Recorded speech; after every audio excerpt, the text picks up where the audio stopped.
একই কথা আমি তো অনেকবার বলেছি, লিখেছি যে সোশ্যাল মিডিয়াতে, যে এটা মৃত্যুর চেয়েও গভীর ক্ষত। মৃত্যু হলো তো হলো, শেষ হয়ে গেল, কিন্তু 7 বছর ধরে আমি মৃত্যুর যন্ত্রণাটা বয়ে চলেছি, এবং এটা যতদিন না সলভ হবে, আমি মরে যাওয়া অবধি ততদিন চলতেই থাকবে। যদি মরে যাই তো হয়ে গেল, মরে যাবো তো এদের জন্য। আমি যা ডিসিপ্লিন লাইফ লিড করি একদম ছোট থেকে, তাতে এত কম বয়সে তো আমার মরার কথা না, মরতে যাবো এদের জন্যই। এই তো পরশুদিনই হয়েছিল মারা যাওয়ার মতো অবস্থা। চোখে অন্ধকার দেখছিলাম, শ্বাসকষ্ট হচ্ছিল খুবই। বাথরুম থেকে গামছা পরা অবস্থায়, ভেজা গামছা পরায় এসে ঘরে কোনো রকমে বসে, তারপরে হাতে ওষুধ নিয়ে, যেটা একটা লাইফ সেভিং একটা ড্রাগ আছে, যেটা সরবিটের যেমন খাই ওরকম আর কি, একটা বিশেষ ওষুধ ছিল। সেটা নিয়ে আমি পাতাটা ছিঁড়েছি, ওষুধটা বের করতে পারিনি, আমি শুয়ে গেছি এবং আমার সেন্স নাই।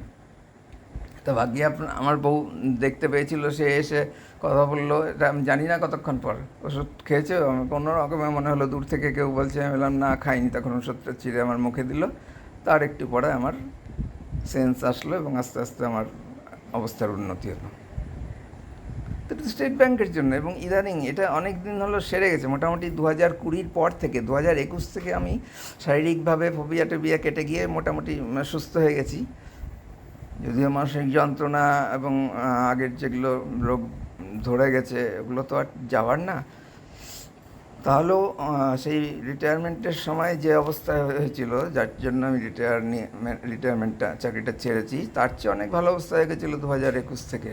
সেটা ইদানিং কয়েক মাস আগে, এই এপ্রিল 2024 এপ্রিল থেকে মকদুমপুর ব্রাঞ্চ আমাকে এরকম করে দিল।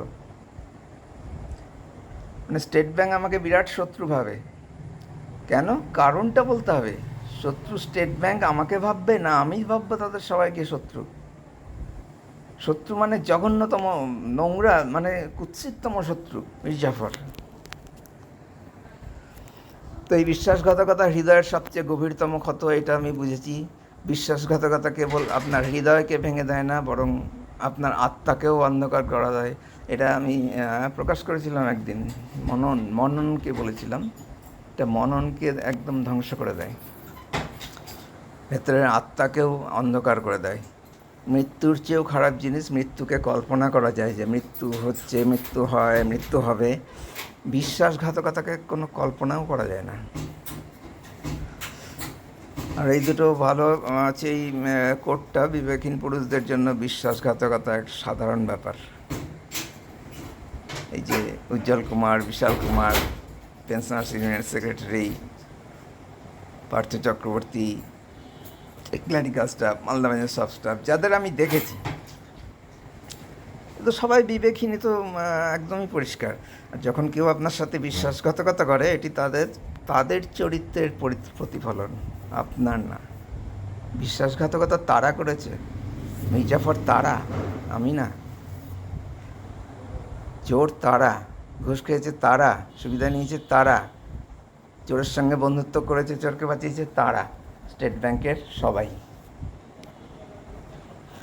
ভারতের আধুনিক যুগের সেরা বিশ্বাসঘাতক প্রতিষ্ঠানের নাম state bank of India. State bank of ইন্ডিয়ার এটাকে বলে কি,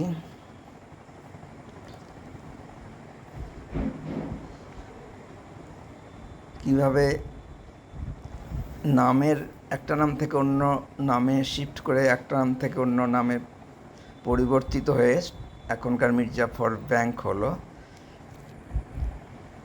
সাইকেল। এটা পরে বলবো। প্রথমে ছিল ইম্পেরিয়াল ব্যাংক, তারপর হলো স্টেট ব্যাংক অফ ইন্ডিয়া, এখন Mir Jafar bank of India. State bank of India এখন মির্জাফর ব্যাংক অফ ইন্ডিয়া।